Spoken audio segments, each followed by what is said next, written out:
I've got so much to hide. No. But not as much as my mother has to hide. I won't talk about her history as a call girl and how I was an accident. One of her Johns. Check. That's the first I've heard of that. Rolling?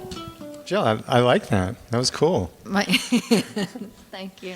I appreciate you taking a second and just chatting with us and giving us some insight into your life and all the crazy stuff that's going on. But actually, if we could start at the beginning and talk a little bit about how you found your way into music and how you went from there to being the big rock star that you are today. You have a sentence. It began. Is there a song about this? Or there is now? No. It began when I asked my mom for a drum set. And I must have been how old? My mother's out there, 5 years old. And then I got a drum set, but then somehow they convinced me that it wasn't that great of an instrument and I should play the guitar because I'm sure it was so annoying. The guitar can be pretty annoying too when you're just learning. And I have an older brother who was 7 years old and older than me, and so he had the rock band in town. So I wanted to be like him. So just followed in his footsteps. Followed in his footsteps, yeah. And then I'm guessing. Well, I know you grew up in this area, but were you playing clubs in this area, or I mean, how do you go from hanging out with your brother to making your next steps? My first album and first solo was in my Hill Junior High School stage band. I did the solo on Deodato's 2001, and it was quite a sensation at Hill Junior High. So I think that started it, and then I went to school and decided college that maybe I should make a real living and not do music. And then what were you studying? What was your thought? If you weren't going to do this, what would it have been? International affairs. I was that's when you sleep with foreigners, or what? Yeah, and that's what I thought. And then I went to school, and I had to take all these economic classes. There you go. This isn't at all what I thought it was going to be. Where's the French guys? I got to go on my third year abroad program. And with that program, you had to go somewhere. It was and a lesbian thing, right? Yeah, it was third year abroad. God. Sorry, go ahead. No, you take it. Then that's where, as a friend and I goofed off and said we were going to busk on the streets. And we did, and a guy came by and asked if we would play his club. And so my first gigs were at a place called Canela y Menta in Sevilla. And I said that with kind of a Yiddish accent in Sevilla. And so that got the bug started again. And I wonder if that guy hadn't walked by, if I would be, doing international affairs. I would still be in international affairs. And talk about how, I mean, I know that you tend to be very, at times, brutally, honest or straightforward in your music, not afraid to voice your political opinions. Have you always been that way, or is that something that you sort of use music as your way to get that voice out? Probably I've always been that way, but actually it's come out much later. I think even earlier in my music it wasn't as vocal as I get older. More opinionated now, or? No, I think I'm more like.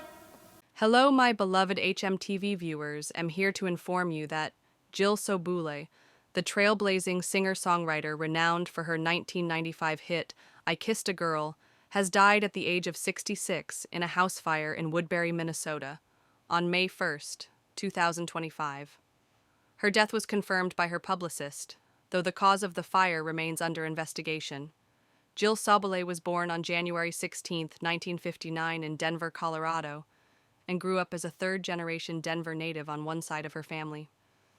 Despite her Jewish upbringing, she attended St. Mary's Catholic School, known for its strict discipline. Her early musical interests were sparked by an older brother who played in a neighborhood band, leading her to experiment with the electric guitar during her youth. In high school, she played guitar in the jazz band, further honing her musical skills. Her early performances in Denver allowed her to develop her unique style, blending personal storytelling with social commentary.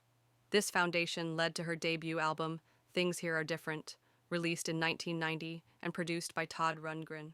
Although the album received critical acclaim, it did not achieve commercial success, and her label declined to release her follow-up album. Sobule's breakthrough came with her self-titled 1995 album, featuring the hit single I Kissed a Girl, which became one of the first openly LGBTQ-themed songs to reach the Billboard Top 20. Another track from the album, Supermodel, gained popularity after being featured in the film Clueless. Throughout her career, Sobule was known for her witty and socially conscious lyrics, often drawing from her personal experiences, including her battles with anorexia and depression. She was also a pioneer in independent music production, successfully crowdfunding her 2009 album California Years. Sobule's I Kissed a Girl was one of the first openly LGBTQ-themed songs to reach the Billboard Top 20, marking a significant moment in pop music history. She also gained popularity with Supermodel, featured in the 1995 film Clueless. Over her three-decade career, Sobule released 12 albums and addressed complex issues such as the death penalty, LGBTQ rights, and eating disorders in her music.